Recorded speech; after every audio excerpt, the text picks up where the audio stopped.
Hey, welcome to the Micheaux Mission, Two Men, One Podcast. Every black film ever made. My name is Len, aka the Bat Tribble. And as always, I'm joined by my partner. Hey, this is Vincent Williams. Tonight, ladies and gentlemen, it's a bit of a twofer that we've got going on tonight, as we are going to be reviewing from 1995, New Jersey Drive. Yes. Vincent's selection for tonight's stop on the Micheaux Mission.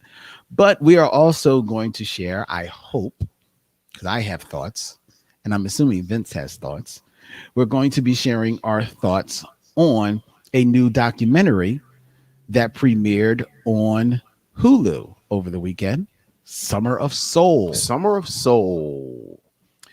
But before we do that, as always, we want to thank each and every one of you out there listening to us and watching us as we stream live to Facebook and YouTube in our Facebook group and on our YouTube page. Shout out to Aaron Fry, Deborah Battle, Sharon Eldridge, Robert Monroe Jr., everybody out there. Hey, what's going on, folks? How y'all doing? How you doing, Vince? I'm all right. How are you, sir?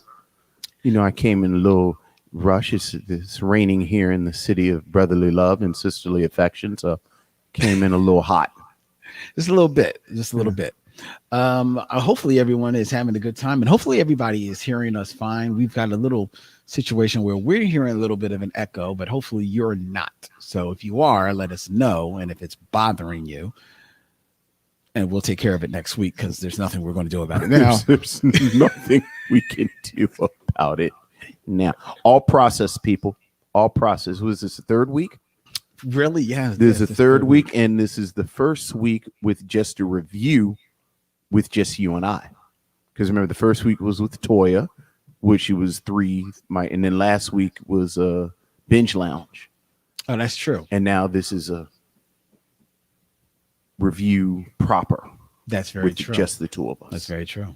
So and that's true. And actually, the next 2 weeks will kind of be virtual, because we'll have virtual next week guests. Be virtual. So look, gotta be able to pivot. We will be pivoting. It's a new day.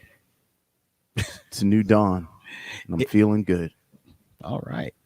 But we have some listener mail, Vincent. Oh, all right. I hope you're ready for listener mail. Always. Let's see. I had the emails up. Let me go to them. We have an email from Catherine Alford. Hey, Catherine. In regards to our binge lounge. Okay. Just mentioned.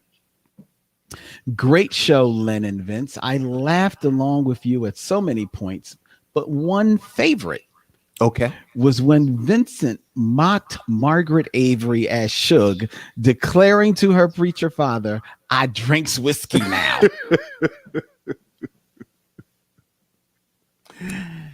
Color purple jokes are evergreen.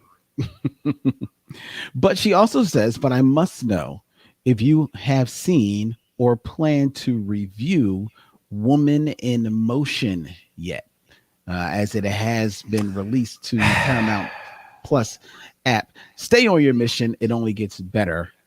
Catherine, are you aware of Woman in Motion? I am aware of Women in Motion, and I thank you for not saying, "Did you watch it?" like I told you to watch it, Vincent. Instead saying, "Are you aware?" I am aware. I have not watched it yet, however. I'm very much looking forward to it. I am very happy that Nichelle Nichols' efforts, her formal efforts in bringing diversity and bringing women in particular and women of color into NASA has been documented. Yeah, I actually, Catherine, I did sit and watch Woman in Motion. And for those who don't know, it is on Paramount Plus. It's a documentary from 2019, I believe, that speaks of Nichelle Nichols, Lieutenant Uhura of Star Trek fame, speaks of her career, but primarily speaks of her efforts after Star Trek in, as you said, leading the recruitment to diversify the NASA space mission. And so much so that at the time, over the course of their NASA's existence, they had something like 1,000 applicants that were either black or people of color or women. And that's over like 20, 30 years. And at the end of her mass, like incredible 4-month recruitment drive to change that, they had over 8,000. That's amazing. It was absolutely incredible. And actually, as a little bittersweet as it is, 3 of her recruits were on the Challenger space mission. Yeah. So that was really, and she's had other recruits that have actually made it into space. It's really an incredible story. Yeah, I know Dr. Mae Jameson has always been very vocal about how much Nichelle Nichols' involvement in this meant to her getting on the path to becoming an astronaut. Absolutely. And she famously cameoed on an episode of Star Trek. Yeah. So it was really cool, actually, because if you remember at the time, because her recruitment was right along the time of the space shuttle missions. Right. And if you remember at the christening of the inaugural space shuttle, which was the Enterprise, the Enterprise. That's right. They brought everybody from the original Star Trek crew there for the christening. Everyone was there except William Shatner, actually. But all of them were there. And as much as proudful as all of them were to be there, you couldn't help but feel a little bit of extra special pride, because Nichelle actually was the one that had the relationship with NASA. Exactly. You know exactly. The formal relationship. Yes. The actually formal, business, personal, in every way, shape, and form. And it speaks to that in detail in this documentary. So I really would champion a lot of people to check it out. Yeah. It's really cool. Yeah. I'm looking forward to it. Really dope. We also got an email from Terry Plain. Hey, Terry. In regards to our binge lounge, listening to last week in the car, waiting for somebody to bring up Lucy Pearl in regards to Supergroup. I was thinking about that on the way home. In Vogue, Tony, Tribe Called Quest, short-lived but super nonetheless. Yes. I don't know, Vince. Do they really count as a super group if they couldn't really get out the box? I was about to say, they broke up immediately. Right. And then remember when Dawn left and someone else joined? Yeah, I forget who for it like was. 2 weeks. Yeah. And then that blew up. Oh Lord. Here we go. All right. What are we? Are we? How many? We're 8 minutes in and already Are you already to the Google? Already distracted. It's like, because now you got to know who joined Lucy Pearl after Dawn for 10 minutes. And then left to go to the restroom and never came back. That's right. Joie was in. Right. Joie was right. J-O-I, Right. Joie was in Lucy Pearl for 10 minutes. That's right. I don't even know if they recorded. I don't think so. Because I don't think Lucy Pearl they only had the one album, as far as I know. I'm looking. It's so funny when you look at Wikipedia, and of course it says discography. Yeah, it's just the one album. It's just the one album, and it says Dance Tonight. Oh, I didn't even know they released 3 singles. Well, you can release 3 singles. That don't mean nothing. Yeah, right. So Joie joined, and I don't know if they ever released anything with Joie. So yes, Lucy Pearl, I guess technically would be a super group. No, but blink and you miss it. No, they wouldn't be a super group. Yeah, no, it's not a super group if you can't get out of Doc. If you can't get out the Doc, right? You know what I mean? Come on, man. No, that don't work. Just like Heads of State doesn't count. Heads of State doesn't. Well, they just sort of toured together. And did they really? I mean, exactly. It's sort of like the Oscar Micheaux ghost films. Where there's no print of the film, like there's no evidence of the film existing, but there are reviews of the film. Exactly. Right. Exactly. All right. Let's see. We also got a message on YouTube from RM, and this was in regards to our review of Idlewild. Okay. Hi, RM. Idlewild is so fun. I think your assessment of the movie is a bit too literal for Okay. what it is. Moments like the animated flask and the Cicely Tyson scene don't feel out of place to me in a film that establishes such a heightened tone early on. And while it definitely makes sense to cite the musicals and gangster films of the 30s and 40s as an inspiration, the main reference point touchstone for Idlewild has always seemed to be Baz Luhrmann's Moulin Rouge. Okay. In terms of the filmmaking slash form, I've always felt that they really wanted to capture the same feeling in this film with all its quick cuts, frenetic editing, use of anachronistic music, and even basic story elements, a combo of Greek myth of Orpheus and classic opera. There's even a scene in Moulin Rouge where a character drinks absinthe and sees the personification of the drink, the green fairy, singing to him, a very clear inspiration for that talking rooster flask. In terms of the filmmaking, I think a lot of what's was said is true in that Brian Barber seems to have bitten off more than he can chew. He clearly has vision, ambition, and I think a lot of the filmmaking, for better or worse, is intentional, but the exposition exposes a lot of his limitations. Baz Luhrmann's theatrical background and filmmaking experience obviously gave him the upper hand in this staging and directing of Moulin Rouge. So yes, I agree. It's not a perfect film. And despite what this long ass comment might lead one to think, I'm not going to die on this hill, but I won't totally dismiss it. And I think there are people out there beyond Outcast fans and completists who would actually enjoy it. Does it really seem so implausible that people who enjoy Harlem Nights, also a mess, or Coppola's Cotton Club would also enjoy this movie too? Anyway, I've typed way too much, but just wanted to add my 2 cents. Even when I disagree, I always take away so much from this show. Can't wait to listen to your upcoming episodes. Oh, well, thank you. Thank you very much. Thank You you. know, very we much. love a disagreement, and especially a thoughtful one. I know. So thank you for that. And I can actually see the comparisons to Moulin Rouge. That's that's a good I can pull. definitely see that, and I can actually see where, you know, as we mentioned, even and RM even mentions, even though the comparisons are there, you can see where you're dealing with Baz Luhrmann and his acumen versus Brian Barber, Sure. and his unfortunately lack of acumen, Sure. in that regards. So I can ride with Yeah, you. yeah. On And that. in that context, we love a big swing, Yes, even if you miss.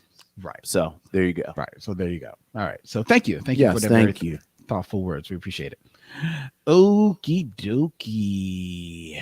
There's that. Miss Makiba Hey, Miss Makiba. wrote in the chat and said that she went to 3 different heads of state shows, so it counts. There you go. There Mhm. you go. We've got like a first person account. Yeah. That's primary research. Okay. They don't count. They did a show. They didn't release anything. They didn't release Thus, anything. it's not a super group. Right. All it is a Budweiser Superfest. Wait, Budweiser Superfest. Yes. How about that? Speaking of long ago concerts, let's talk about Summer of Soul, Summer of Soul. or When the Revolution Could Not Be Televised. The Yes. 2021 American documentary film directed by Questlove about the 1969 Harlem Film Festival. This movie is playing actually in select theaters, Yeah. Oh, yeah. as well as the streaming on Hulu. Vince, I asked you to watch this film. Did you watch it? I have about a half hour left. Look, man, you know the rules. Something like this is a family affair. Like, it's not even just me and the wife. Like, now, Camille. So getting all 3 of us together to complete the viewing is a challenge. So it's you, Wendy, and Camille, but Camille actually wants to see it, or you're making her see it? a little bit of this, a little bit of that. That's what I thought. Yeah, a little bit of this, a little bit of that. You know, but you know what? It's a type of thing that like 5 years from now, she'll say, "Oh, I'm so glad we watched it." That's true. Right. That's true. So you know, and it definitely is an education because it's a window into that time. It very well is. I very much enjoyed what I liked. I will certainly co-sign everything that you're about. I'm assuming that the thing doesn't fall apart after Mahalia Jackson leaves the stage. No, it does not. So you know, it does not. What are your thoughts? Well, first of all, I think it's very interesting that this concert takes place the same summer as Woodstock. I think that's very interesting juxtaposition, and also the juxtaposition of where this falls in line with the culture coming as it does a year from the assassination of Martin Luther King, as well as Robert Kennedy. I believe, as well. Bobby Kennedy was cited as well. And just the general mood in the country. Right. I mean, Malcolm X and JFK, if you want to just a few years even before. Yeah, absolutely. So I think that's really cool, and the film speaks to that. I think that is even more so than, remember when we reviewed Watt Stacks? Yes. Which was another kind of very monumental concert that took place in the wake of conflict. Yes. You know, this time in LA, but here, this was the Harlem Festival. But even more so than that, I felt that this actually is indeed 100% a time capsule. And I think the reason why is because, as opposed to Watt Stacks, because by nature of what that record label is, it was really primarily one form of music that was being presented. Right. This is Black music in all its colors and all its diversity. You've got gospel. You mentioned Mahalia Jackson. There's a fantastic performance by pop staples and the staple singers. Ray Barretta. You've got the Afro Cuban, Afro Latino. Yeah. You've got BB King. BB King, You know, remember BB King and Lucille wailing on this joint, man. You've got Stevie Wonder and Gladys Knight and the Pips right at the time before, right on the cusp. Especially for Gladys Knight, because it's right before she kind of even like really blows. But for Stevie, it's right before he makes the change. Right before he becomes like a little bit more enlightened, a little bit more culturally influenced in his music. He's growing up a little bit. Right. And the documentary even makes mention of that. And he's still a phenomenal performer, but you can see him kind of like aging out of the popcornish Motown vibe. Well, just to put it in the proper perspective, this is as you said, this is the summer of 1969. Right. Stevie Wonder famously signs his new contract at Motown that he has full autonomy on his music. The first album from that contract is Where I'm Coming From, which is 1971. There you go. So he's right there. Yep. Like he's either about to sign the contract, his contract's about to run out. It's clearly on his mind. You can tell just from how he's approaching it. So yeah, and it's just a beautiful spectrum of, you know, watching people of all ages, shapes, and sizes just enjoying the music, sitting back, relaxing, just having a beautiful moment in the park. Yeah, as it were. But there were two moments that really stood out for me. Okay. One was the performance by Sly and the Family Stone. Yes, who I've always liked and always appreciated their sound, but I never took the time to watch a lot of video of his performances. Right. So in knowing that and just knowing his story, I know that, he's a great musician, fantastic, you know, like he's like can play like anything, writes all his musics and leads a great band. I know that he started, I believe, did he start with James Brown? He worked out with a little bit. No, I know he was a DJ at some that's right. point. He was a DJ. And he was a DJ. Like you said, just a prodigy. Right. Yeah. Right. And then I knew that he at one time got maybe like, some drugs issues or whatever. But that was pretty much what I know. I didn't watch him perform. Watching him perform here, you can see that he is that midpoint between James Brown and Prince. And it's all right there. He's got the showmanship of James Brown, maybe not the dance moves, but he's got the showmanship. And he has the mastery of music and his band and the stage that Prince would just take and elevate even to a higher level. Right. And I thought his band's performance was amazing. Plus, I was not aware of how diversified his band was, to the point that there were women. Oh yeah, they weren't background because you hear them on the music. You didn't realize that they're playing the music, playing the trumpet. Brown on trumpet. She's a famous trumpet player. You probably need to. Is it Cynthia Brown or Cynthia Bass? Cynthia. I know her first name is Cynthia. Oh, here we go. Here we go. It's another edit point, ladies and gentlemen, on the Micheaux mission as we check this out. So we're looking up Sly and the Family Stone. Cynthia Robinson. Okay. Cynthia Robinson, who played trumpet. Yeah. And I just knew her voice from singing the background. Yeah. Never even realizing that she's blowing, she's wailing on there. Yeah. And she's nasty too. Like she is like this is not him just trying to have the visuals of a bunch of different people. Like Cynthia Robinson is the truth. Oh, she's no joke. Yeah. Well, his whole band was no joke. And right. they talk about that, about how different his band was when they take that stand. And you can see them. Like they are from another planet. Look, when they take it's two white boys in the band, and one of them is on drums. And they talked about that. It's like, oh, white boy on drums. Right. But he handles it. Oh, he's wailing. Yeah.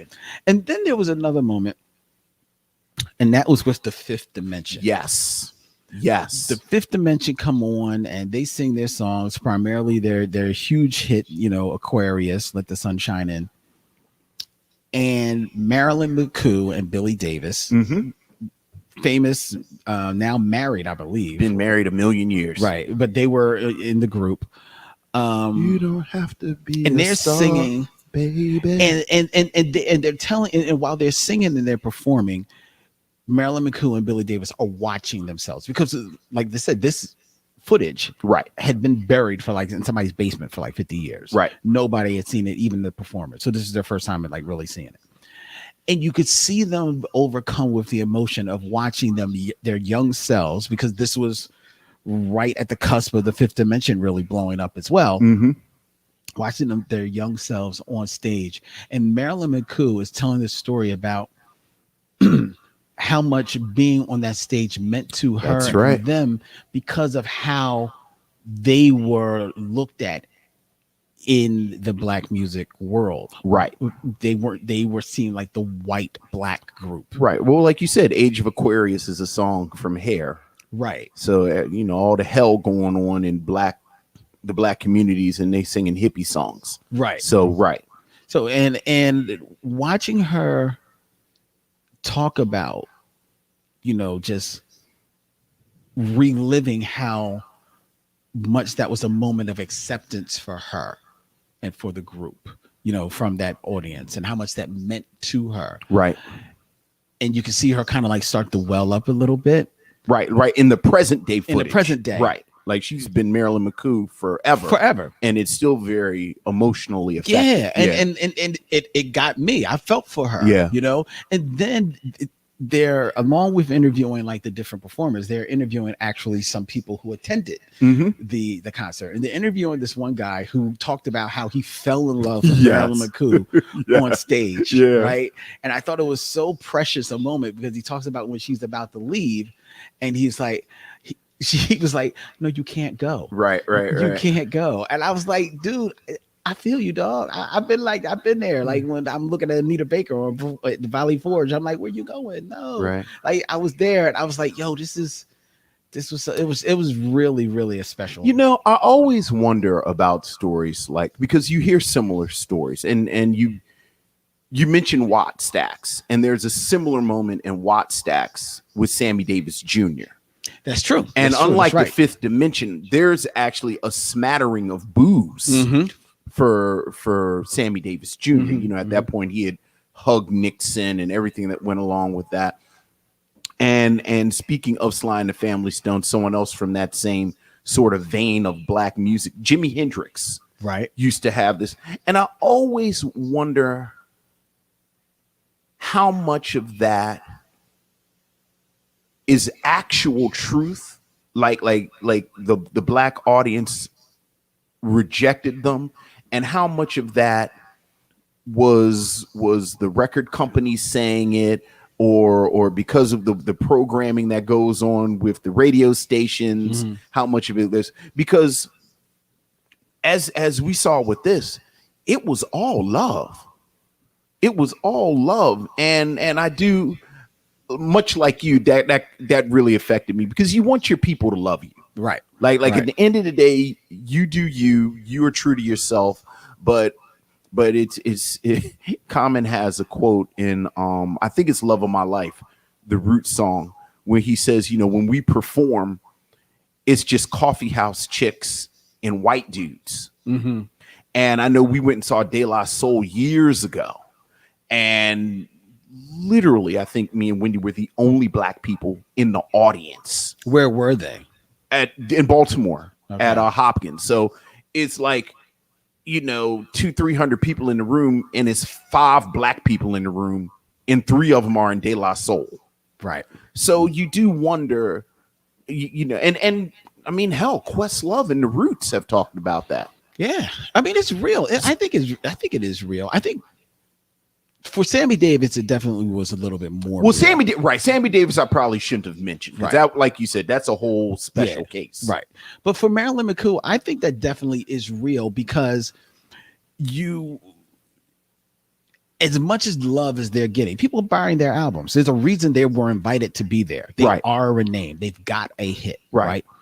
But as much as people are buying their albums and stuff, you can feel when your people aren't really feeling you. Right. Like, you really want to be Mary J. Blige. Exactly. Like, that's what you like. That's the love you want. That's what you want. Yeah. That's what you want. You know, the record sales are nice. Hey. You know, you're not giving back the money. Right. You're going to keep performing at the Catskills. Exactly. Because those checks clear before you even get there. Exactly. You know, they created direct deposit. But at the same time, you want some love in a barbershop. And much like you said, I thought it was important to point out that this was not footage taken after they got off the stage. Right. This is footage taken last year, maybe, where Marilyn McCool and Billy Davis still have some remnants of that. Yeah, much like you, I thought that was an amazing moment too. There was another group on here that I think I was only barely aware of. So seeing them perform actually was kind of revelatory for me. And that was the Chambers Brothers. Yes. Are you familiar? I'm assuming you are familiar. I am familiar with the Chambers Brothers. The Chambers Brothers, boy, here we go. This is your bag, though. I know. But the Chambers Brothers are important for a specific reason that I had and then lost immediately because I wasn't ready to talk about all of that. Did something happen with the Chambers Brothers? I mean, they did Time Has Come Today, which is their big thing. But I think the big deal about... And they were another group that would, you know, definitely more on the rock side, you know, so that's definitely anti the norm, right, in black culture, black music at this time, right. Even though it's becoming it's with Jimi Hendrix and with Sly, it's becoming more acceptable, more, you know, more prevalent in black culture at that time. But the Chambers Brothers, because they were, you know, 4 black guys in the world of the Temptations, OJs, and groups of that sort, they definitely still stood out. Well, you know, again, and it's sort of like the fifth dimension kind of folds into that. Like there is this moment, like there is this marked moment where, because of radio, genre gets really balkanized. Okay. And you have to be here or there. But I think in 1969 it was not uncommon to be like a hip black person. Like you know, I'm a 19-year-old young woman and I like music, and I listen to Jimi Hendrix, I listen to the Chambers Brothers, I listen to you know, the Norman Whitfield Temptations. I listen to Miles Davis's wife, Betty Davis, who got him to wear all them crazy clothes. I got a copy of Bitches Brew. You know, I like, I think there was a lane. I listened to War. Yeah. Oh, right. How about that? War. Yeah. And then as you move into the 70s, and you get these black A&R departments at these record labels, and you get the real advent of FM radio, it really gets chopped up. Yeah. To the point where Rick James talks about how Rick James is really the successor to everybody that I just named. But when Rick James comes out in the like I forget probably like the mid late 70s, right? I think later than that. I think late 70s. Yeah. I forget what Rick James says.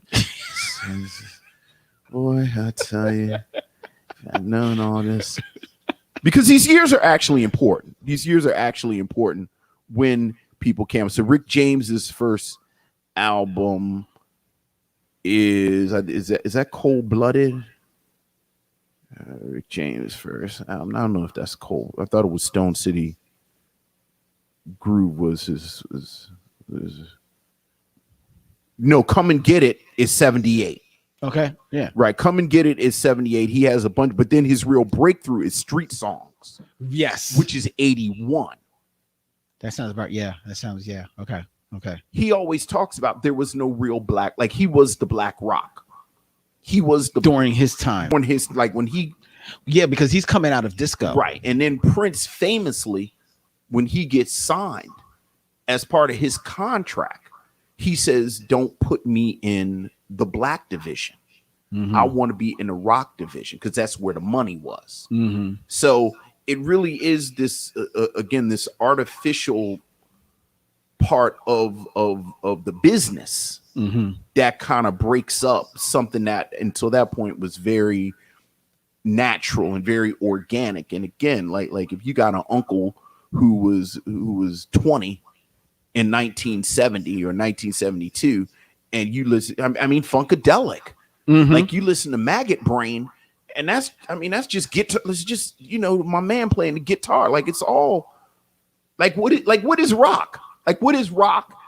What is like we put these names on things, and all right, I'm gonna go ahead and pull back because now I'm about to go like see, now I done pulled up Funkadelic, and now we're gonna I actually watched their documentary too. Yeah, we're gonna sit over here next. We'll be talking about Fishbone and Bad Brains, and oh boy, so I watched on the radio. There's a Parliament Funkadelic documentary on Prime that I watched. It's not that great of a documentary because it interviews everybody except George Clinton. But I mean, it's kind of cool. I mean, you know, they all kind of like got jerked over by George, but you knew that, you know, it was going to happen. Look, ain't that always the way? Yeah. I've always, as far as Parliament Funkadelic, there's some songs you can't help but enjoy. Right. I mean, you just can't. But on the whole, I've liked the idea. Sure. Sure. I More like it. so than their output. It's funny, before we start talking, I was talking about I've always been happy that I've avoided certain nerddoms because it gets a little bit too deep. And on the music end, Parliament Funkadelic is one of those. Like, I like some Parliament. Like, it's like 3 or 4 albums I like. But once you start getting the broads of Funkenstein and all, like all them side albums, and that's a little bit too deep for me. It's way like it gets real deep with Funkadelic. But again, I think it is important to note that these artificial parameters that we put on this music, that, oh, you're making black music, you're not making black music, you're making this, you're making that, is all completely artificial. Right. So that it did not surprise me that the Fifth Dimension had fans there. Right. No, it did not surprise me. As much as, I'm glad that Billy Davis and Marilyn McCoo and the other members had that moment. Mm-hmm. I just think it's a shame that they had to have that moment. Sure. So, but it's a great documentary. It's a great documentary. Mahalia Jackson, the Staples singers, Mavis Staples. Yeah. Nina Simone.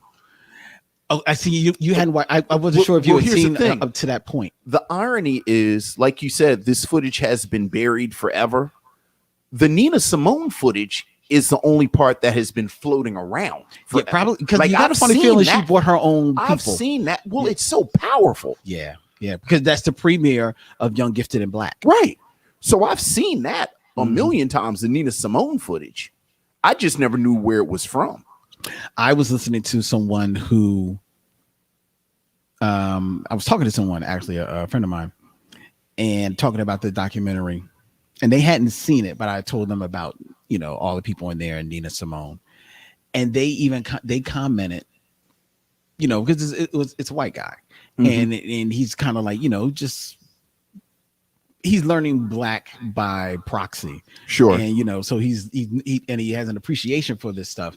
But when I told him about Nina Simone in 1969, he was like, oh my God, I thought Nina Simone was like so new. Right. And I said, no, it's just because her music is eternal.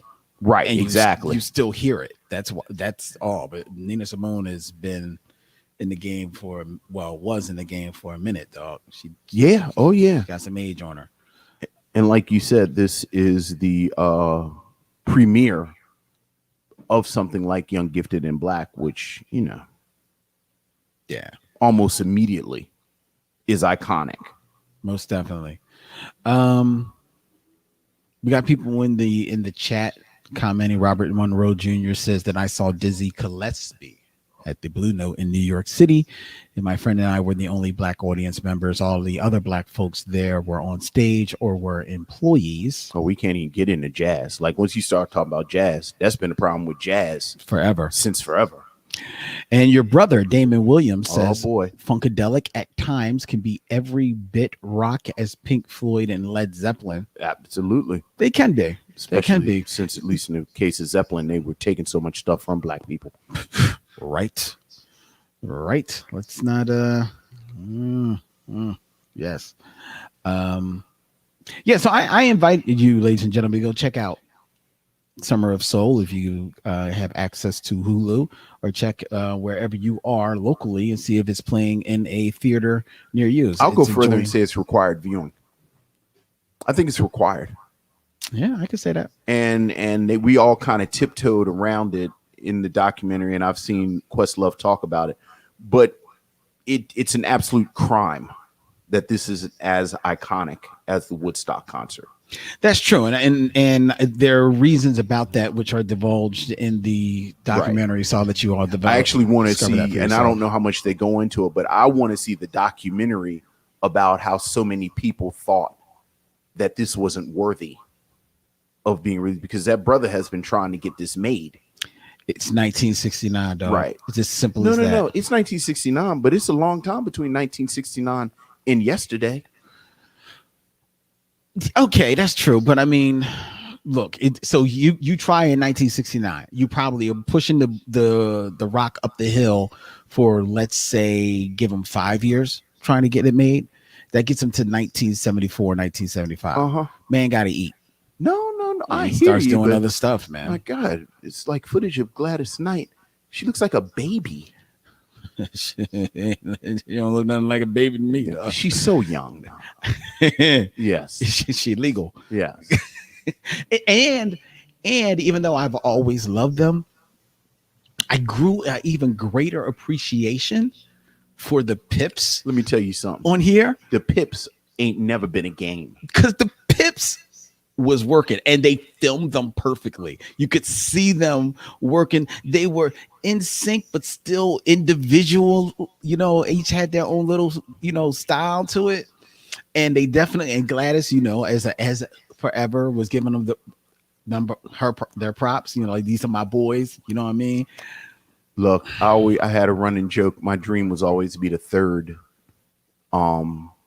The third OJ. The third OJ, because I feel like Walter and Eddie obviously carry the vocals. Mm-hmm. And I could learn to dance well enough to keep up with those two. Okay. But never for one moment did I think I could be a Pip. Okay. I'd have broke my ankle trying to be a Pip. That's true. That's true. That's true. And we didn't even talk about David Ruffin. We didn't even touch about David Ruffin. David Ruffin, clean as the other side of the pillow. He was. 1 million degrees out there because everybody looked hot. Everybody was hot. Except for David Ruffin. Yes, in his velour. And fur collar. It's that Motown training. I caught him a couple of times looking to his left and the right, looking for the boys, though. Yeah. He was looking for the boys, though. Yeah. He's looking for the boys. But yeah, it's cool. This is a cool documentary. All right. Yes, Sharon Eldridge, young Gladys was hot. Yes, she was. She was, most definitely. Love myself some Gladys Knight. Anyway. Young Gladys in the interview. I was about to say, and then they showed old Gladys. I was like, old Gladys is so beautiful. Gladys Knight, 1 million years old. Right? Mm-hmm. Right? I said, all right, Gladys. Shoot. Ain't nothing wrong. Anyway. All right. Janine Batiste says David Ruffin dressed for winter, but was still cool. He was. All right. Let's get into our review of New Jersey Drive.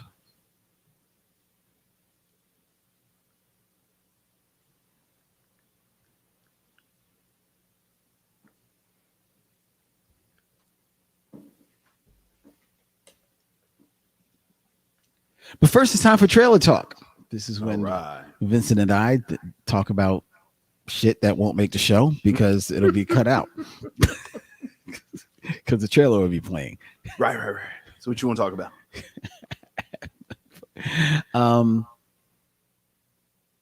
You still haven't seen Fast 9. I mean, I haven't, but cars, explosions, family. This movie is insane, though. Mm-hmm.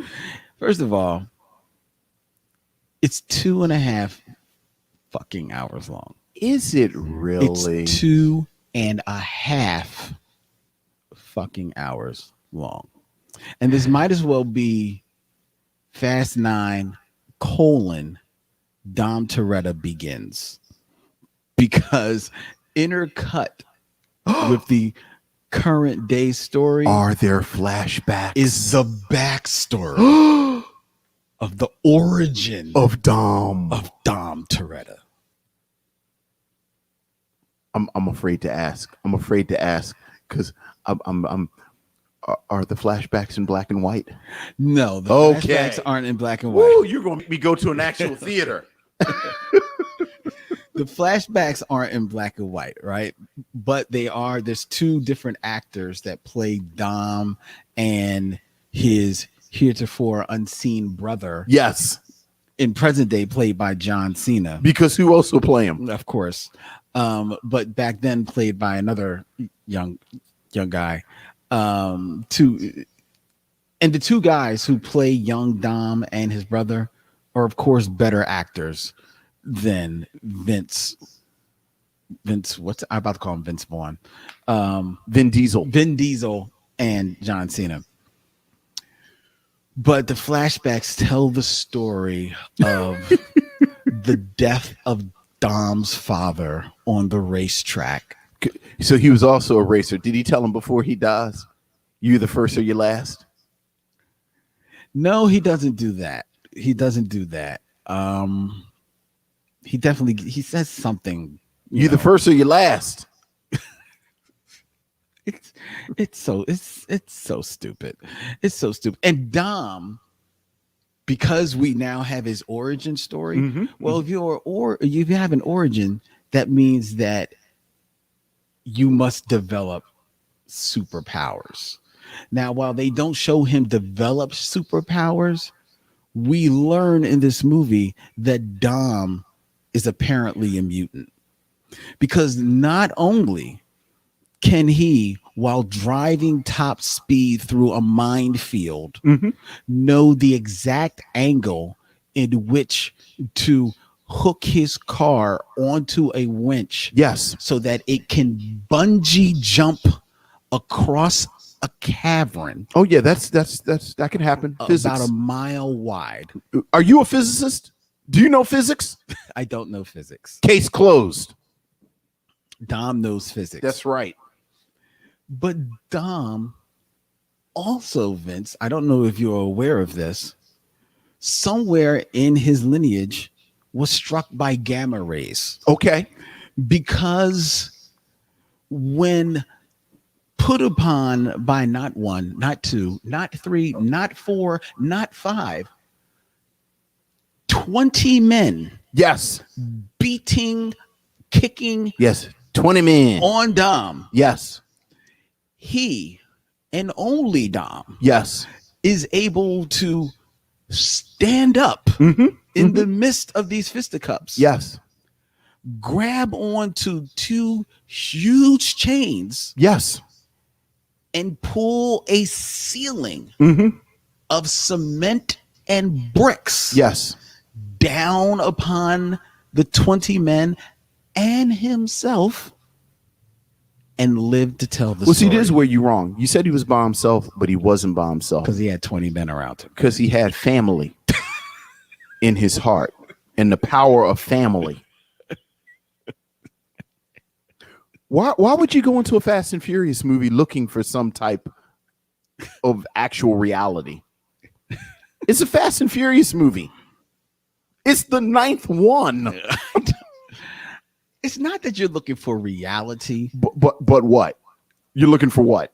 You're looking for, this is okay. We've talked about this. Yes, I was going to say, I don't understand why you keep banging your head up against these Fast and Furious movies. You're not looking for reality, but you're looking for a movie to play fair with the rules that they set up. Yes, but the rules that they have set up since, so it's like Too Fast, Too Furious. It probably is Fast 9. Tokyo Drift.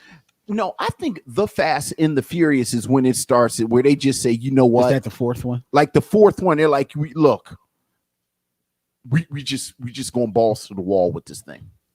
Maybe. And either you're down or you're not. You know, this ain't for you.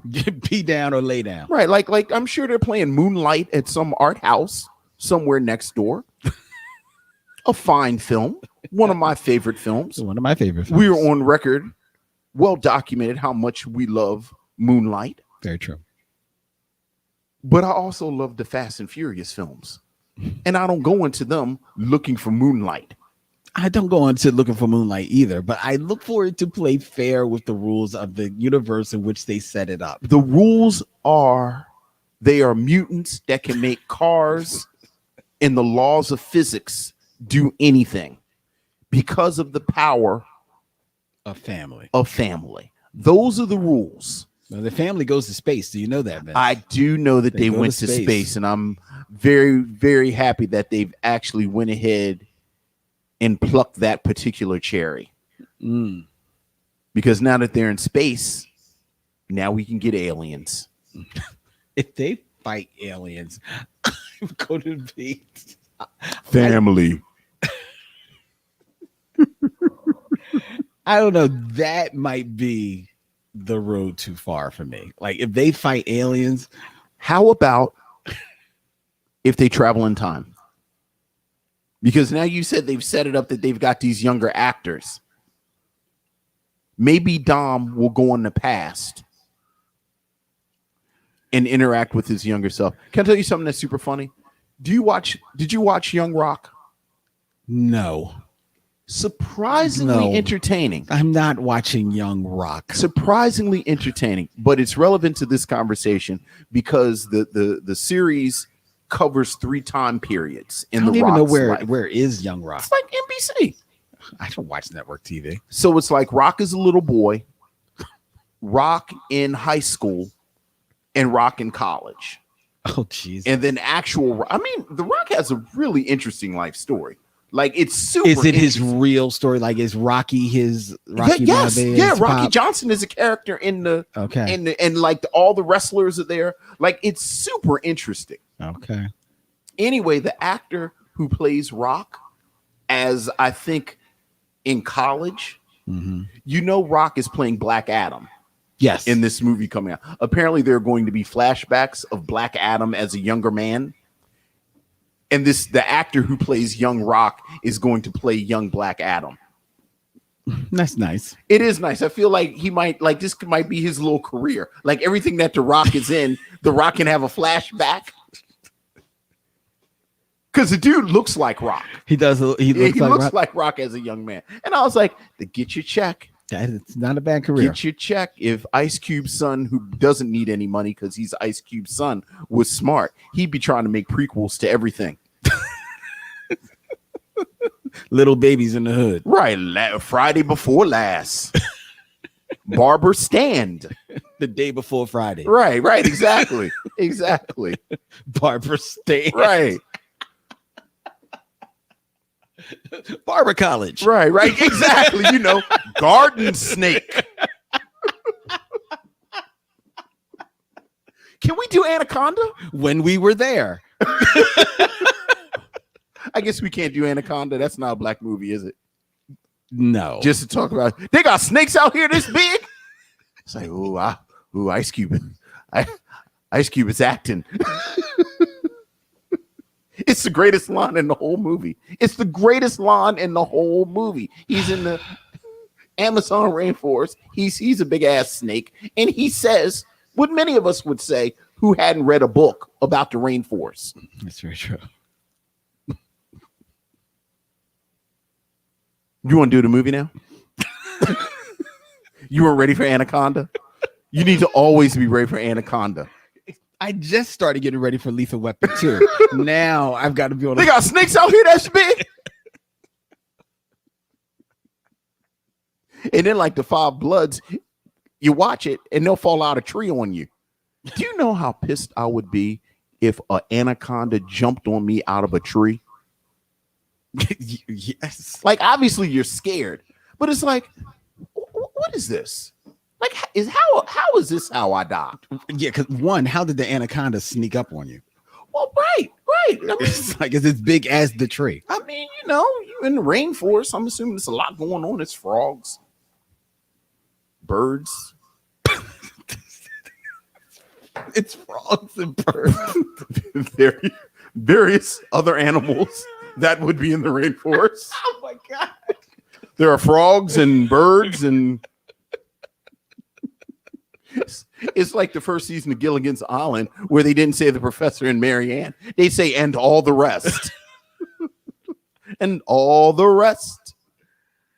Here in the Amazon rainforest. So random. Frogs, birds. So stupid. Just so stupid. Can we do the show? We can absolutely do New Jersey Drive. Oh God.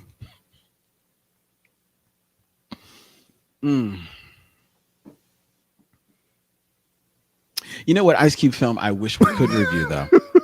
I've thought about it. It's Three Kings. But it's not a black film. It's Three definitely Kings not a is black film. tough. Three Kings would be tough. It's got that wonderful scene about Michael Jackson too.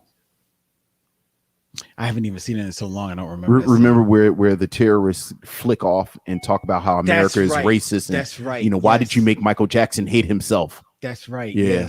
Yes, I do remember that. Yeah. That was a good movie. Yeah, Three Kings is good stuff. It's a good movie, but it's not a black film. No, it is not. It's not a shame. It's a shame. Anyway. All right.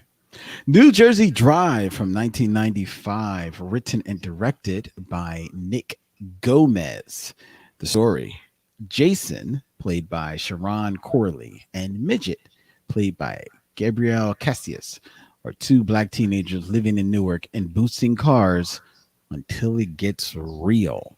This film from 1995 from Gramercy Pictures was a modest success in the swatch of hip hop related crime dramas that hit the theaters in the early to mid 90s and gave birth to not one but two soundtrack albums: New Jersey Drive Volumes 1 and 2. Volume 1 considered a underappreciated slice of hip hop goodness in many circles. This was Vincent's selection for tonight's review here on the Micheaux Mission. Vincenzo, what say you of New Jersey Drive? I have a friend who talks about the 90s in black films the way I talk about the 70s. If you've been listening to this show for more than 5 episodes or 5 minutes, you know the 70s are my favorite decade for black films, just because the sheer quantity that came out during the so-called blaxploitation period and the variety that went along with that quantity. But there was a similar renaissance, if you will, in the 90s. Yes, Certainly you could argue Spike Lee sparks it in the late 80s with his career, but then after Spike Lee, there really was this wave of black films of all different types. As you mentioned, one of the main types was the quote unquote hood film. And New Jersey Drive is a film that I understand if people missed it. Or as you mentioned, I think New Jersey Drive among music fans and certainly among young men was more famous for the soundtrack than the film itself. And it is a film that, being about these young men who steal cars, like that's really the plot. It's about a group of young men who steal cars and how things unfold from there. There are 1 or 2 plot elements that are barely threaded throughout the film, but this is really almost a slice of life. And I think, like a lot of these quote unquote hood films, the main challenge that Nick Gomez had was to humanize these characters who by definition are committing crimes, to the point that as the audience, we sympathize and, dare I say, empathize with them. You and I just for another podcast, we were watching a film called Charm City Kings. yes, About the dirt bike boys in Baltimore. And I don't know where people live, but certainly here in Philadelphia, I know in New York, there's a whole culture of young people, primarily young black and brown men, who have these dirt bikes and they run through the city and do all this different stuff. And it's actually fairly easy to romanticize them. And I thought one of the things that the film that we watched, Charm City Kings, did well was isolate those elements that make you understand. There are moments in the film where you see the young men working on their bikes, lovingly bringing the bikes to life so that they are their bikes. You really get the sense of freedom that these young people have that they just don't have in other parts of their lives. New Jersey Drive is a film about these young people who steal cars, really from working people. Like I thought it was very noteworthy that these were not high-end car thieves. There's one moment where they steal a Lexus, but for the most part, Nick Gomez plays fair. They're driving old Accords and old beat up cars. Like these are cars that belong to working people. So how do you present a film where we as the audience sympathize them? And it's the script and the acting. Right. Script wise, I don't know if this is a great script or a sparse script. Because to me, the strongest part of the script is the moments where these young men are talking to each other. Mm-hmm. And it feels so natural. Yes. And it's so true to life. And Nick Gomez has an ear for dialogue. And you really do get the sense these are young black men in 1995. And Right. and I have to say, as someone who was a young black man in 1995, this is what a lot of us sounded like. Yes. So that went a long way to humanize these young men. And I love that about it. And that was maybe my favorite aspect of the film. Not that, you know, they have car chases where you are supposed to get this sense of freedom that they have with the cars. But for me, the best moments were when they all were just talking to each other. Yeah. And that was fantastic. And then the acting, I like this cast. It's sort of Jason, Sharon Curley plays Jason. Mm-hmm. Who is the main character, who is the protagonist, has not done a lot of acting. No, he's actually kind of left acting. Yeah, not done a lot of acting. And I loved his eyes. And I loved his stillness. They're where they start the film, and he kind of lampshades it, where he says, "My mom always talked about being somewhere that was peaceful and quiet." Mm-hmm. And basically, my life is not that. And there are these wonderful moments throughout the film where you just see him observing the chaos. Mm-hmm. And he is weary and he is tired, and it's all over his face. Donald Faison, I've always been happy for Donald Faison and the success that he got with Scrubs. And he got that big old Scrubs check for so many years. But I've always been a little, because I love Donald Faison as a character actor, and because of Scrubs, it kind of took him out of that. Okay. Like he basically became a star. Right. So again, I'm super happy for Donald Faison and super happy for his family and everything that success granted him. But as a film lover and a lover of black actors, kind of took him out. It kind of took him out, and I like him because he's super charming and super goofy, and again, comes across as a kid. Mm-hmm. Like he's actually comes across. Oh, he's a kid because he is a kid. Yeah. Gwen McGee plays Sharon, plays Jason's mother. Fairly thankless job, and you see these characters in these, you know, quote unquote hood films as a beleaguered mother. Mm-hmm. But I like her. Mm-hmm. I like her a lot. In my mind, the real MVP, you don't see her enough, and that's how I knew she was doing great work. Jason's little sister, Jackie, played by Samantha Brown, someone else who has not done as much acting since then as I would have liked. She is fantastic. She's a little sister. Jackie is fantastic. Yeah. But from my mind, we talked about him very briefly in Get on the Bus. Gabriel Cassius. Gabriel Cassius is the truth. Yeah. He is the absolute truth as Midget. Mm-hmm. Mm-hmm. And he is charming. He is menacing. He is tender. He is this friend. And his character almost literally steals the film. Like, I think it's so noteworthy that the last 10 minutes of the film, where Jason basically shuts down, Midget comes to the foreground, and everything that you kind of seen throughout the film, he now brings it to the fore right before the film ends. Right. And in a film that is very loose, like I said, there's not much narrative. There's this bit with the cop who shot somebody, and there, you know, he's worried about a grand jury. there's a plot point that comes up then goes away where Sharon gets into a altercation with a dude in their crew who then ends up shooting at him.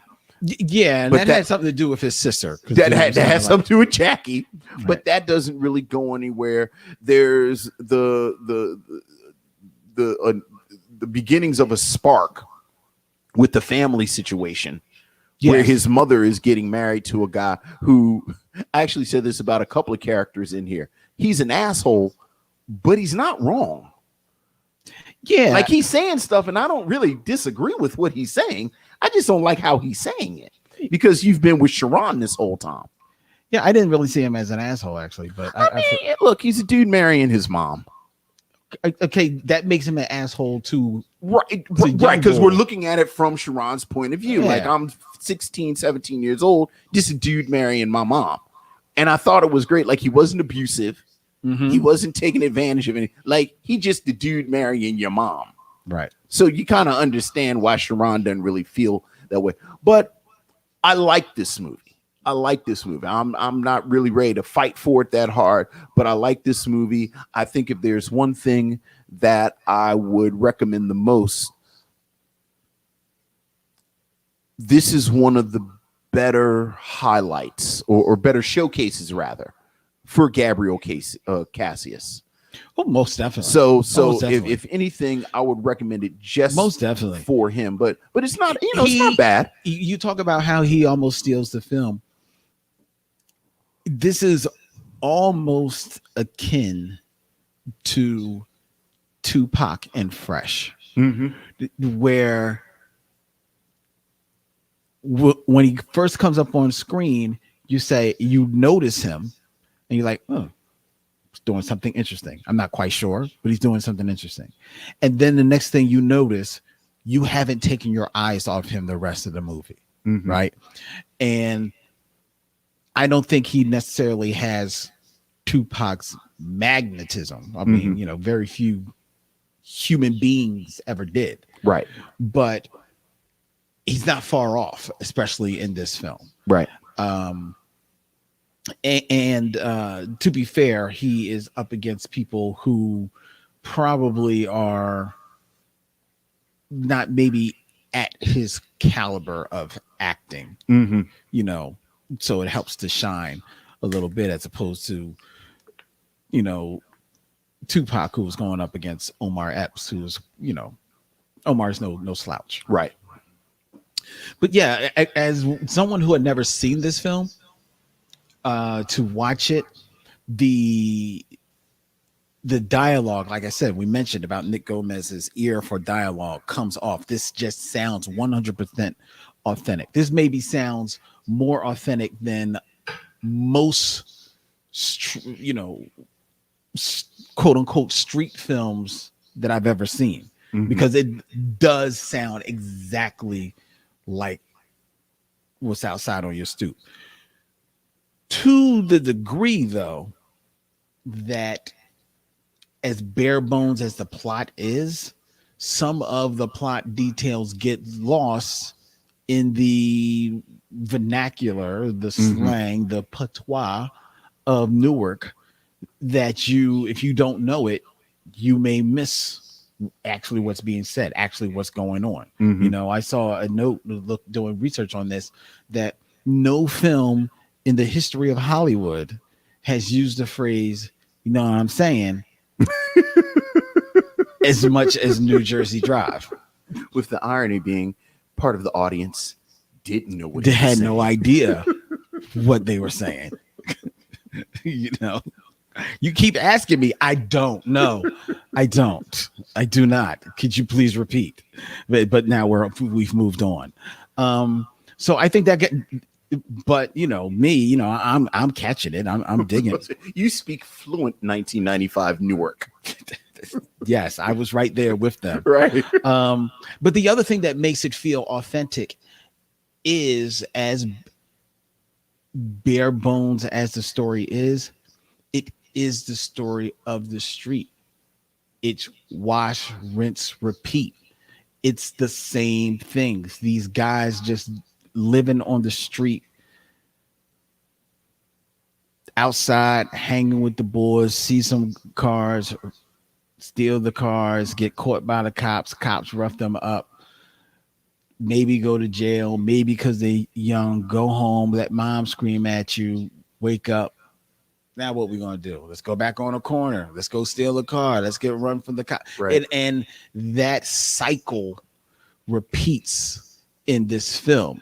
I think the film is supposed to take place over the course of about a week or two. I think about a month. Because from the young boy who's shot in the and then the grand jury, and then he comes to grand jury about a month later, and then he goes to jail for 3 months, and then Jason goes to jail for 3 months, right? But I think you sometimes get lost with the timing a little bit in this film, because of how much things just kind of just wash and rinse and repeat. You kind of like lose track of the time. Also because they tend to wear the same outfits all the time, so you don't really get a sense of which is authentic.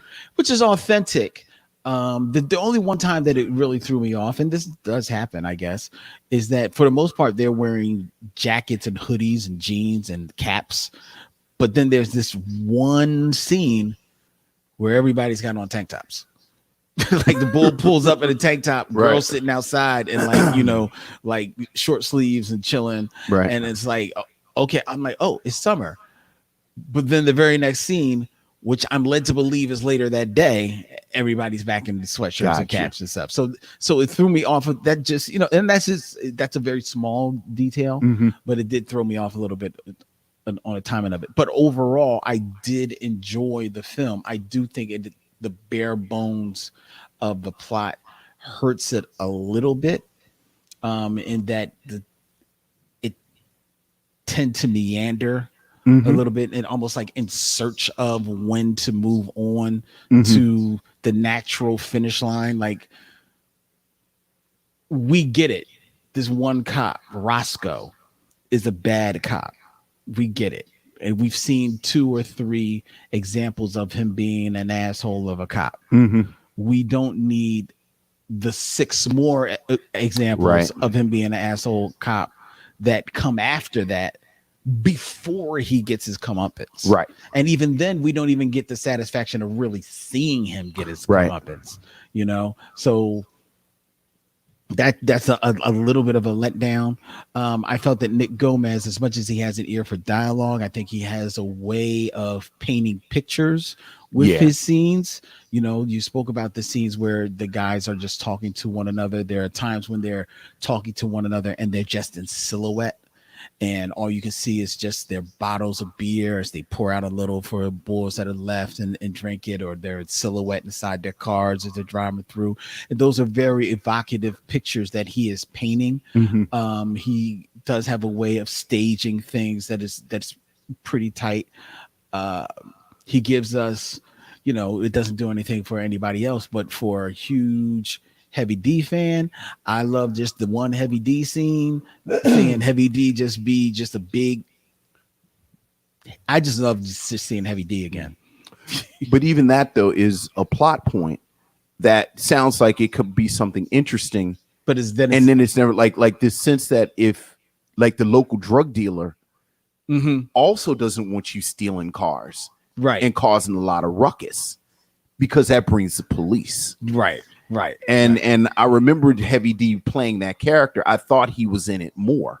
Yeah, and he's really just in the one scene. It's just one scene. It's just the one scene where he says it, where you think, right. If I'm running a drug empire out here, I don't want the cops racing up and down.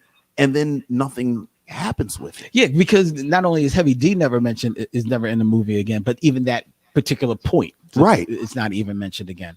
And the other thing that you also mentioned is that you talked about how they're not stealing high-end cars, right? This is not gone in 60 seconds, right? These are young boys that are just boosting cars. And the thing about a lot of these films that are set in this world, the idea is that these boys, or these people in the street, because it's not always boys, are doing whatever they do by way of whatever criminal activity as a way, as it ends to a means. Exactly. Either because they feel like they have no other option, or they're doing this because they have their eye on a prize Right. that they're going for. And what, despite the charisma of the actors, what I think hurts this film a bit also is that you maybe if you're in the same age as them, you would feel different. And I just can't put my mindset in there, but I can't imagine you're really rooting for these guys. Right. Because they literally, like you said, they're just stealing cars to steal cars. Right. You know? And again, from people who are just trying to just live. Right. You know, talking about Nick Gomez painting a picture, I thought something that he did very well that you don't see in a lot of these films from this period. This is a community. Mm-hmm. You know, certainly the characters are in the foreground, but scene after scene, when the characters are talking to each other and the movie's going on, when you look in the background, you see families, you see kids, you see people going to work, you see people coming from work. Mm-hmm. And these are their cars. Yes, which is really even striking, because you would think the rules is, one, at least don't steal from the neighborhood. But if you're going to steal from the neighborhood, at least don't steal from the people who seem to be down with you. Right. Because they jack a car from this young lady who's infatuated with Jason. Right. Towards the end of the film. They jack her car. She's been ride or die with all these guys the whole movie. Not like ride or die. She's not down with that life, but she's like, you know. Well, those are some guys that apparently they didn't know, and that's her mother's car. Yeah. But I mean, like I said, you just can't. You find yourself, at least I found myself, being unable to root for them. Because there's no rhyme or reason for what they're doing, and you see the Jason character coming to that realization. I was about to say, I think that is actually part of the way the film concludes. But the thing is, and I guess it is just like real life, you see him coming to that realization, but you don't see him ever acting on that realization. Well, I think much like real life, and in this case, I think a lot of young people, circumstances move themselves, so that you basically have no choice. Yeah. You know, like I said, I think it's frustrating, but also very, very appropriate that when Gabriel Cassius' character Midge takes over the film at the end, like there's this wonderful scene where Jason has gotten out of prison, and he is, he's very thoughtful. And I shouldn't say prison, because he's not really right. in He's in like a boys' home. Yeah, because he's young. Right. But he's very thoughtful. He's very forlorn, and Midge basically prompts him, and he's pushing him and he's goading him until finally Jason wakes up, and it's the Jason you've seen the entire film, and just this beautiful smile. And Midge says, "There he is. Yeah, welcome home." And then he gets into the van, but you already know that there's only one end for Midget. Yeah. He even says, he tells him, "You go live your big old life." But he's got a bunch of brothers. As the voiceover says, Midget's house is all right unless all his brothers are home from prison. I know. And then he ends up dead. Although the film I thought this was a nice detail. At the point of the film where Midge catches it, we've watched a whole movie about how these chases go bad. So we don't need to actually see it. Exactly. We just see the aftermath. Right.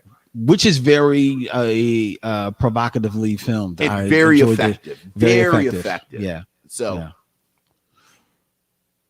yeah. Would you recommend people? Well, first of all, before we get into recommendations, okay. I mentioned at the top, how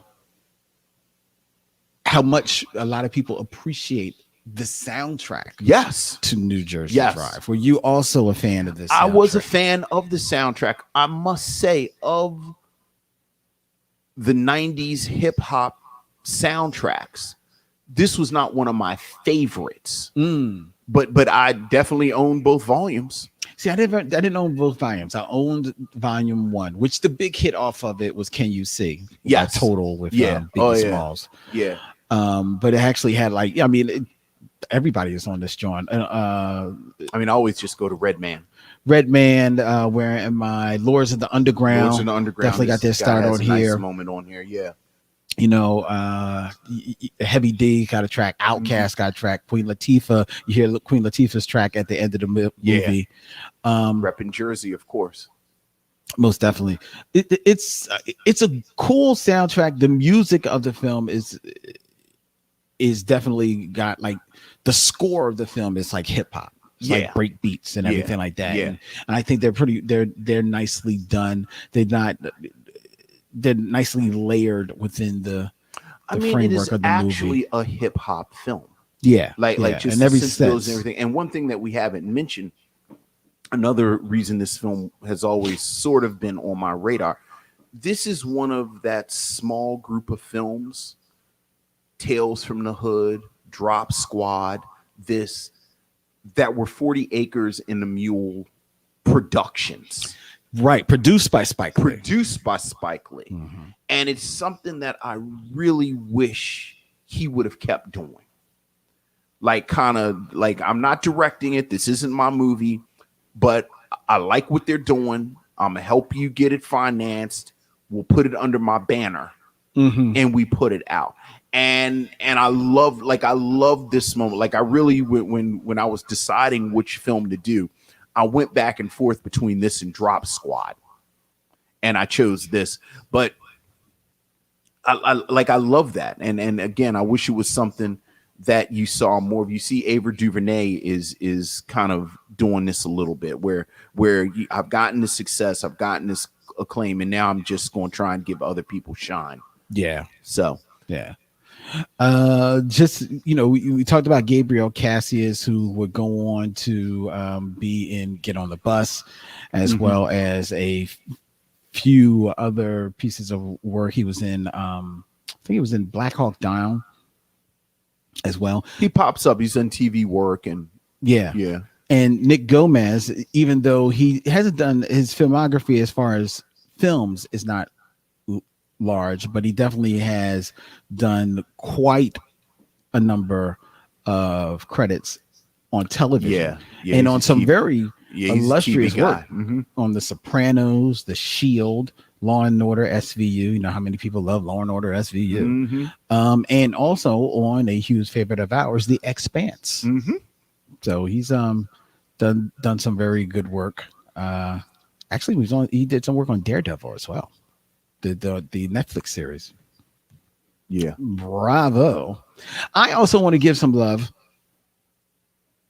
for 3 reasons. 2, Michelle Morgan, who plays the young lady that we mentioned. Yes. Corrine, I believe is her name, in this film. And I want to give props to her for 3 reasons. 1, because hers is pretty much a thankless role. She's not really asked to do much, to kind of show, kind of like be the girl in the film. She's the girl in the hood movie. Right. And what she's given to do, she does okay with. Sure. She's good with. So I want to give her props for doing that.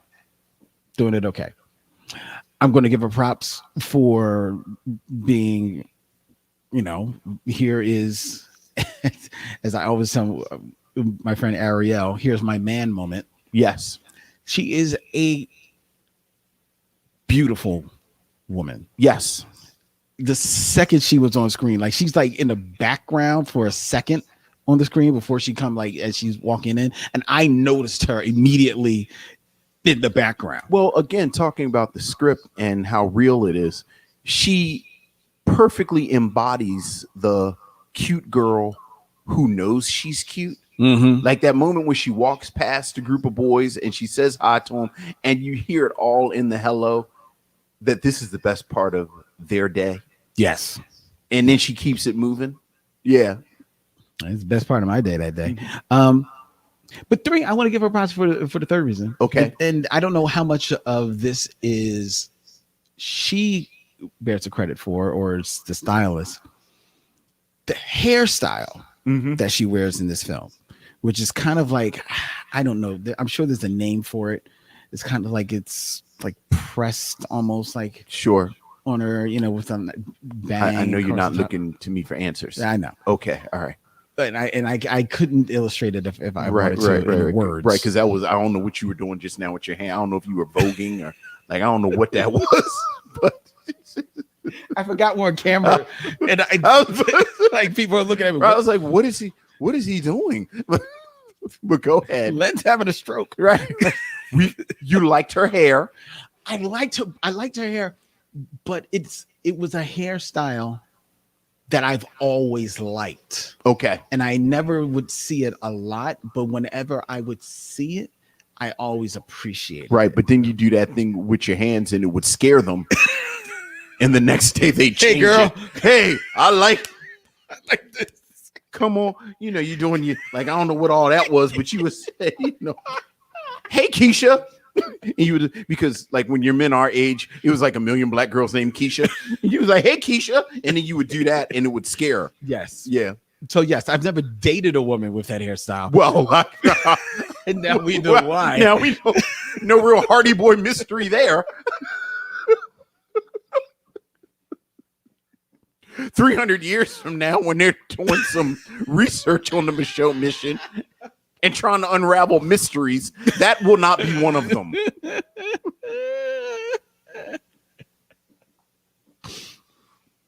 But yeah, she was rocking it. Yes. I was like, oh man, that's hot. I was digging it. I really liked it. So yeah, that's I want to give her props for that. I'm trying to find a picture with her hairstyle, but I can't really find a picture. Right.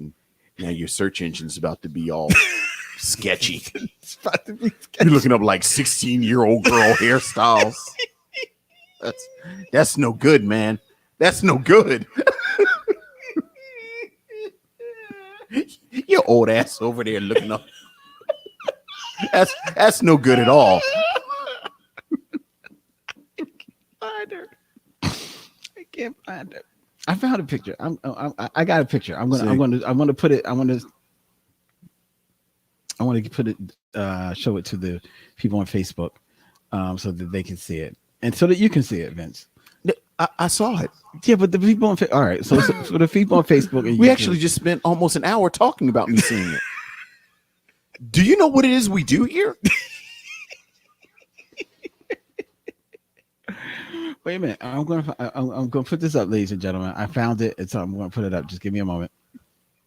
Just give me 2 seconds. Where is it? It's supposed to be here. Where are you? Didn't I save it there? You want to talk about the Chambers brothers? There it is. Oh. No, I got the picture. Hold on, Vince. Here it comes. We got upload. There it is. And that's not a great picture of it. It's not a great picture of it, admittedly, but I like that hairstyle. All right. I always did. It's a waste. Anyway. So, would you recommend that people watch? Was that a good expenditure of time, Lynn?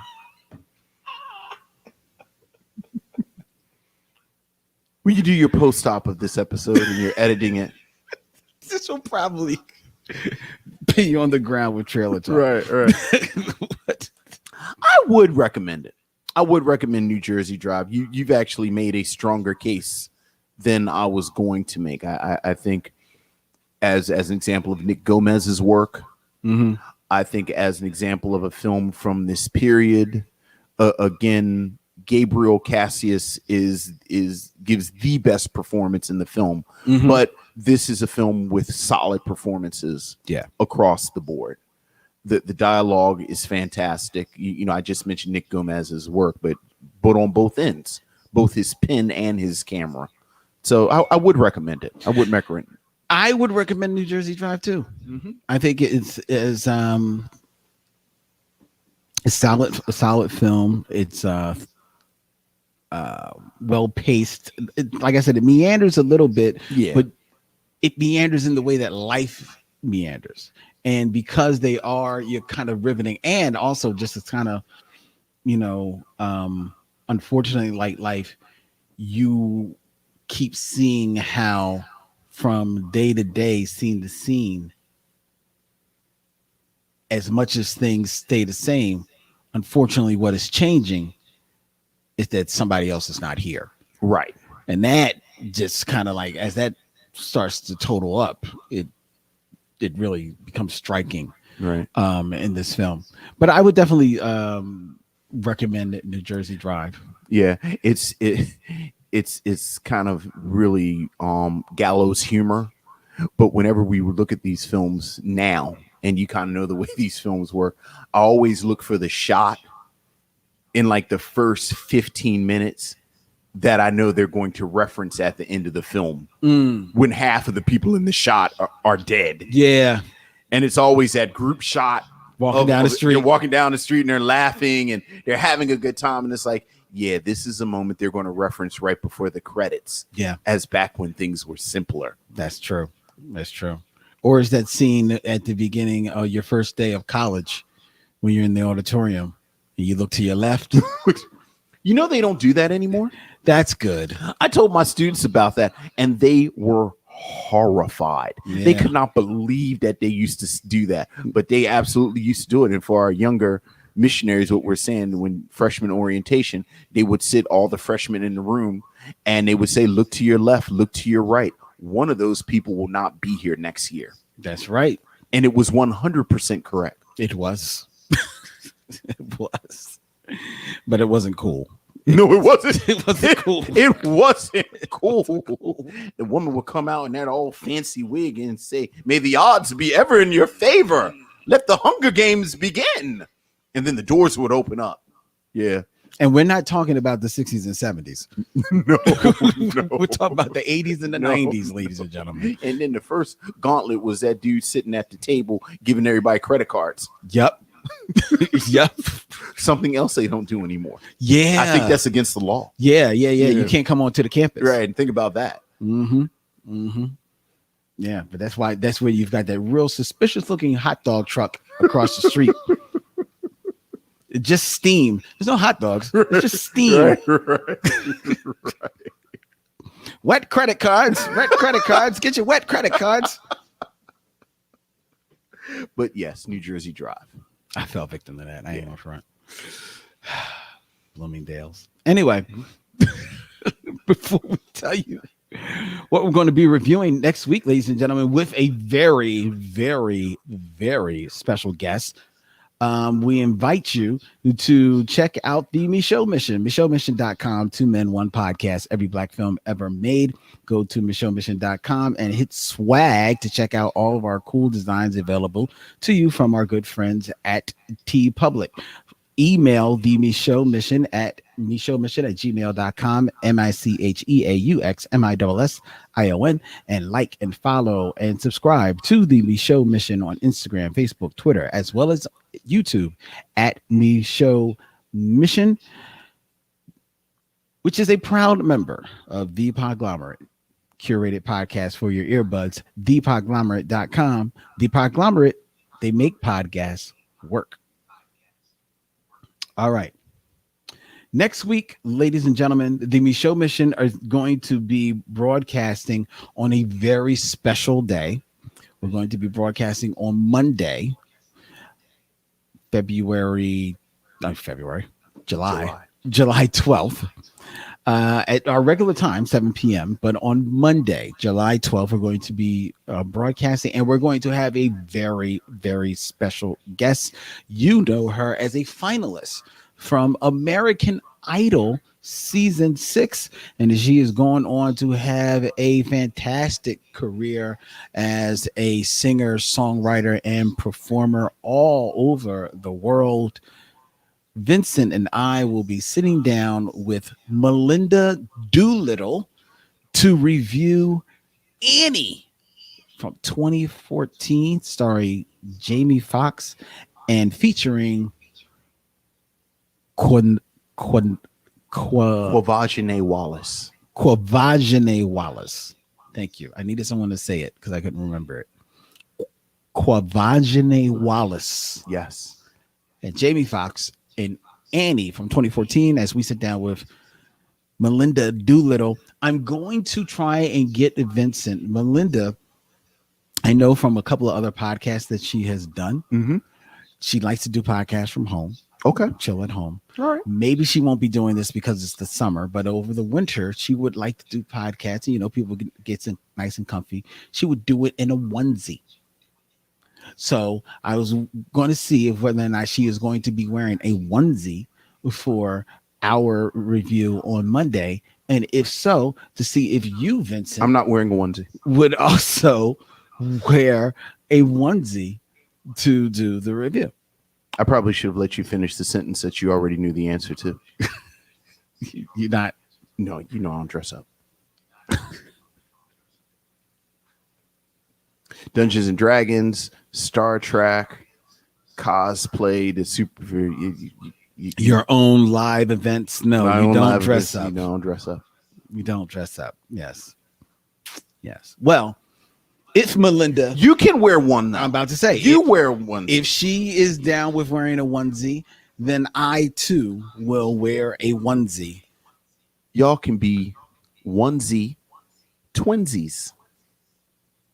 But we will. There you go. We'll need you. Anyway, so that'll be going down. Special time next week, ladies and gentlemen, Monday, July 12th, 7 p.m. Annie 2014 with very special guest Melinda Doolittle here. Oh, looking forward to that on the Micheaux. I am too. Yeah, I am definitely both for the guest and the movie. Most definitely. All right. Okay, we got to get out of here. He's Vincent. I'm Len, and in parting, we say, we'll see you when it's time to meet again.